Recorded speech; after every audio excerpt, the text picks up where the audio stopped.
नमस्कार। मेरे हाथ में 19वीं सदी की एक पुरानी किताब के कुछ पन्ने हैं। किताब का नाम है डॉलर्स एंड सेंस। और इसका वादा बड़ा सीधा साधा था। हाँ, सफलता के राज खोलना और पैसे की दुनिया को मतलब आम लोगों के लिए आसान बनाना। आज हमारी चर्चा का आधार यही दिलचस्प किताब और उस दौर के कुछ और लेख हैं।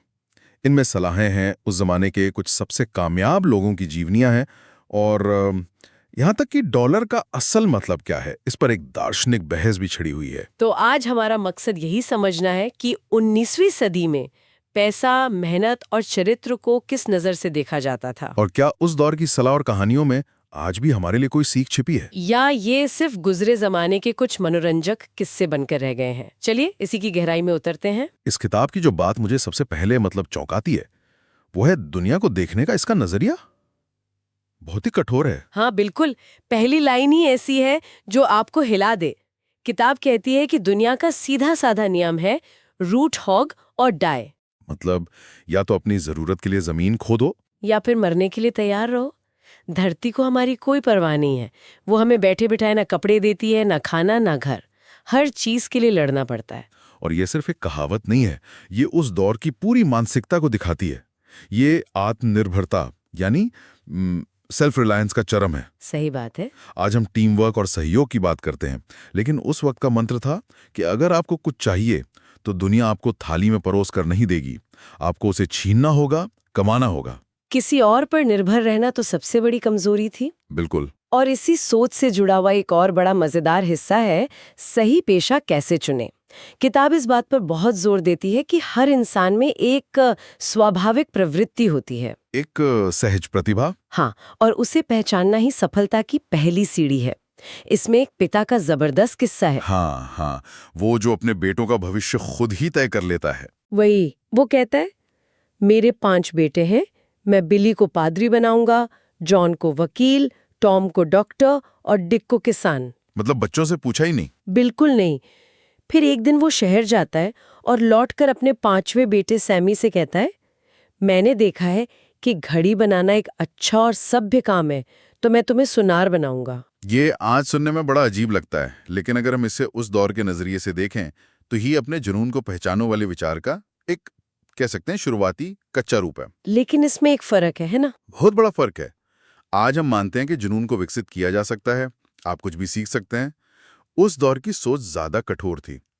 किताब में स्वाभाविक मैकेनिक लड़कों का जिक्र है जो बचपन से ही ताले और मशीनों में रुचि रखते हैं। अच्छा। लेखक खुद के बारे में कहता है कि मैं तो एक साधारण सा नल भी नहीं बना सकता था। तो मतलब आप या तो मैकेनिक पैदा हुए हैं या नहीं, बीच का कोई रास्ता नहीं। बिल्कुल। उस दौर की सोच में एक तरह का नियतिवाद था। आपके अंदर जो प्रतिभा है वो जन्म से है, आपकी किस्मत बदलना आपके हाथ में नहीं है, लेकिन अपनी पैदाइशी प्रतिभा को पहचानकर उसे तराशना आपके हाथ में है। सफलता का रास्ता यहीं से शुरू होता था। ठीक है, तो मान लीजिए किसी ने अपनी प्रतिभा पहचान ली, अब क्या? क्या सिर्फ कड़ी मेहनत ही काफी थी? नहीं। यहाँ से किताब की दुनिया और भी रंगीन हो जाती है, खासकर जब वो व्यापार और प्रचार की बात करती है। ऐसा लगता है जैसे पीटी बर्नम, वो मशहूर शोमैन, खुद ही अध्याय लिख रहे हों। हाँ, क्योंकि अब कहानी सिर्फ मेहनत की नहीं बल्कि स्मार्टनेस और थोड़ी बहुत तिकड़म की भी होने वाली है। तिकड़म से भी बढ़कर द ग्रेट ब्रिक एडवर्टाइजमेंट का किस्सा तो आज भी किसी मार्केटिंग क्लास में पढ़ाया जा सकता है। क्या था वो? कहानी कुछ यूं है कि एक बेरोजगार आदमी को एक दिन की दिहाड़ी पर रखा गया। ठीक है, काम क्या था? उसे 5 ईंटें दी गईं और कहा गया कि शहर के 4 सबसे व्यस्त कोनों पर एक एक रख दो। अच्छा। और 5वीं ईंट हाथ में लेकर एक कोने से दूसरे कोने तक तेजी से चलते हो और हर बार पहुंचकर वहां रखी ईंट से अपनी हाथ वाली ईंट बदल दो। बस इतना ही? और सबसे जरूरी हिदायत, किसी से बात मत करना और चेहरा एकदम गंभीर बनाए रखना। मुझे यकीन नहीं हो रहा, क्या सच में ये काम कर गया? लोग तो उसे पागल समझ के आगे बढ़ जाते। यही तो कमाल है। कुछ ही घंटों में उस आदमी की इस अजीब हरकत को देखने के लिए इतनी भीड़ जमा हो गई कि सड़कें जाम हो गईं। हर कोई हैरान था कि ये आदमी कर क्या रहा है। और ये सब हो कहाँ रहा था? बर्नम के म्यूजियम के ठीक बाहर। तो म्यूजियम का प्रचार अपने आप हो गया, बिना एक पैसा खर्च किए। लोग जिज्ञासा में म्यूजियम के अंदर जाने लगे। ये सिर्फ विज्ञापन नहीं है, ये मनोविज्ञान का शानदार इस्तेमाल है। ध्यान आकर्षित करने और एक तमाशा खड़ा करने की कला। बिल्कुल। हम इसे उस दौर का गुरिल्ला मार्केटिंग कह सकते हैं, जब ये शब्द बना भी नहीं था। लोगों की जिज्ञासा को इतना बढ़ा दो कि वे खुद ब खुद आपके पास खींचे चले आएं। और ये तरकीबें यहीं खत्म नहीं होती। एक और मजेदार किस्सा है। म्यूजियम के बाहर free music for the million के नाम पर एक बैंड बिठाया गया। अच्छा, ये तो सीधा साधा तरीका लगता है। नहीं, जानबूझकर एक बहुत ही खराब बेसुरे बैंड को काम पर रखा गया। 1 मिनट, खराब बैंड, ये तो उल्टा असर करेगा, लोग तो दूर भागेंगे। यही तो चाल थी। संगीत इतना बुरा था कि लोग उससे बचने के लिए म्यूजियम के अंदर चले जाते थे। अरे वाह। लेखक तो यहाँ तक कहता है कि जब लोग मुफ्त में कुछ पाने की उम्मीद करते हैं तो उन्हें धोखा मिलना तय है। वाह, ये तो आज के हिसाब से सीधी सीधी धोखाधड़ी रहेगी। क्या उस दौर में इसे सिर्फ चतुर व्यापार माना जाता था? मतलब नैतिकता की रेखा कहाँ थी? शायद उस दौर में मनोरंजन इतना कम था कि लोग इस तरह के तमाशों को भी मजे लेकर देखते थे। लेकिन आपका सवाल सही है। ये दिखाता है कि 19वीं सदी में उभरती हुई उपभोक्ता संस्कृति और विज्ञापन की दुनिया कितनी अलग थी। मतलब सिर्फ एक अच्छा उत्पाद होना ही काफी नहीं था। बिल्कुल नहीं। उसे बेचना और लोगों का ध्यान खींचना एक कला थी, और बर्नम इस कला के उस्ताद थे। बर्नम की ये तरकीबें तो कमाल की हैं, लेकिन क्या सिर्फ तिकड़म से ही लोग अमीर बन रहे थे, या फिर सच में कोई ऐसा था जिसने बस अपनी मेहनत और सूझबूझ से साम्राज्य खड़ा किया हो? हाँ, स्रोत में कुछ ऐसी ही असल जिंदगियों की कहानियां हैं, और ये कहानियां उस दौर के आदर्शों को असल में दिखाती हैं। पहले है A.T. स्ट्यूअर्ट, जिन्हें द मर्चेंट प्रिंस यानी व्यापारियों का राजकुमार कहा जाता था। और उनकी शुरुआत कैसी थी? बहुत साधारण। वे एक स्कूल टीचर थे। एक स्कूल टीचर से व्यापारियों का राजकुमार तक का सफर कैसे? उन्होंने बाजार को समझा। उन्होंने देखा कि उस दौर की महिलाएं एक खास तरह की स्वीकारी वाले कपड़े पहन रही थी। उन्होंने फौरन मौके को पहचाना और उसे आयरलैंड से आयात करने का फैसला किया। यानी अवसर को पहचानना। बिल्कुल। छोटी सी शुरुआत, लेकिन नजर बहुत पैनी थी। और उनकी कहानी में सिर्फ व्यापार नहीं, एक और पहलू भी है। अच्छा। उनकी पहली ग्राहक एक महिला थी जिन्होंने उनसे $200 का सामान खरीदा।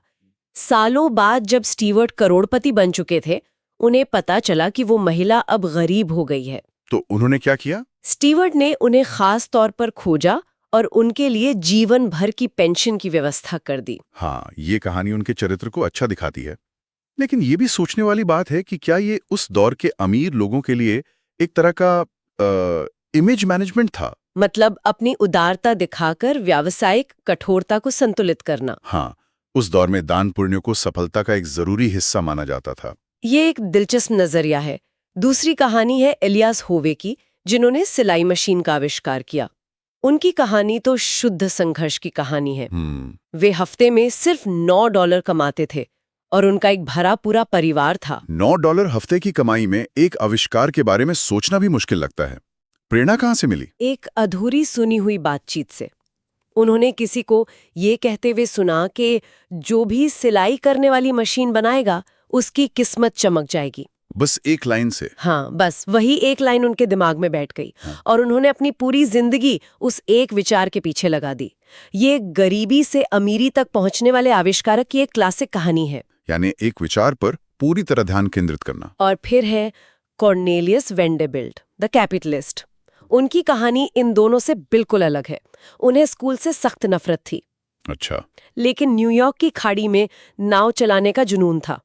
16 साल की उम्र में उन्होंने अपनी माँ से एक नाव खरीदने के लिए $100 का कर्ज मांगा। और माँ ने दे दिए? इतनी आसानी से नहीं। उनकी माँ ने शर्त रखी कि उन्हें एक खास बहुत उबड़-खाबड़ खेत को जोतना होगा, जो लगभग असंभव काम माना जाता था। वेंडरबिल्ट ने वो काम समय से पहले पूरा कर दिया और $100 हासिल कर लिए।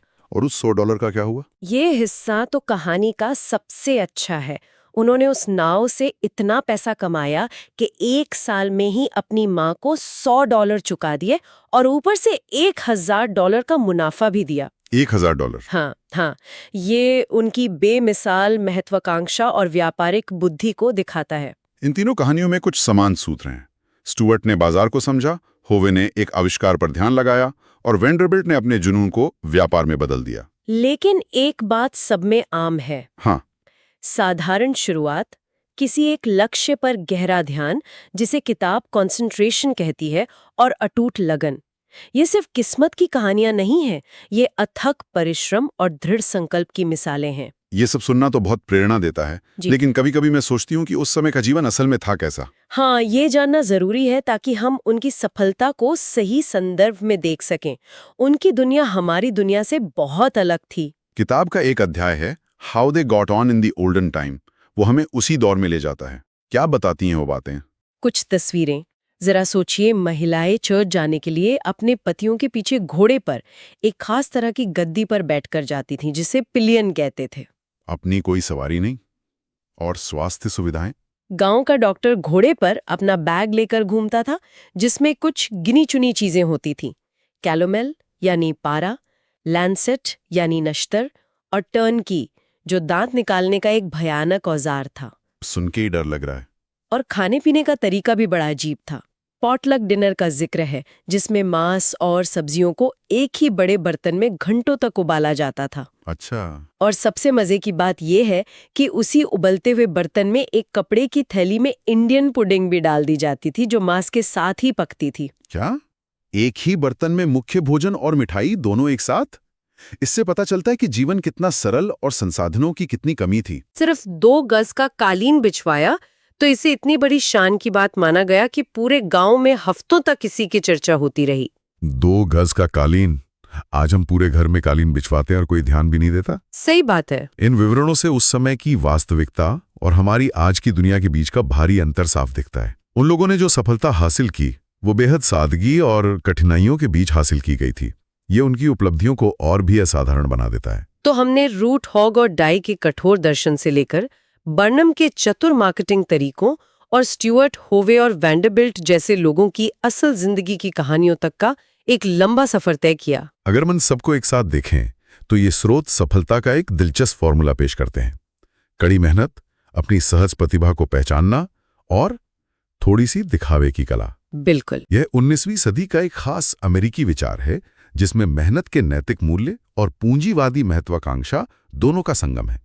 ये बताता है कि आप अपनी मेहनत से कुछ भी हासिल कर सकते हैं। ये नजरिया आज की हसल कल्चर से बहुत अलग भी नहीं लगता है ना? बस शायद तरीके और पैमाने बदल गए हैं। हाँ, मूल भावना शायद वही है। आगे बढ़ो, मेहनत करो और अपनी किस्मत खुद बनाओ। लेकिन उस दौर की सादगी और आज की जटिलता में जमीन आसमान का फर्क है। तो इस पूरी बातचीत को समेटते हुए एक आखिरी सवाल मन में आता है। स्रोत में एक स्मारक पर लिखे एक वाक्य का उल्लेख है। वो कहता है, मेरी अमीरी मेरी संपत्ति के विस्तार में नहीं, बल्कि मेरी जरूरतों की कमी में है। ये एक बहुत गहरा विचार है और उस दौर की सफलता की कहानियों से बिल्कुल विपरीत लगता है। हाँ, और यही सवाल है। धन और सफलता हासिल करने की इस पूरी दौड़ को देखते हुए वैंडरबिल्ट या स्टुअर्ट जैसे लोगों ने, जिनकी महत्वाकांक्षाओं की कोई सीमा नहीं थी, अपनी जिंदगी में इस विचार का तालमेल कैसे बिठाया होगा? क्या वे कभी इस मुकाम पर पहुंचे जहां उन्हें लगा कि बस अब और नहीं चाहिए? हाँ, इस पर सोचना दिलचस्प होगा।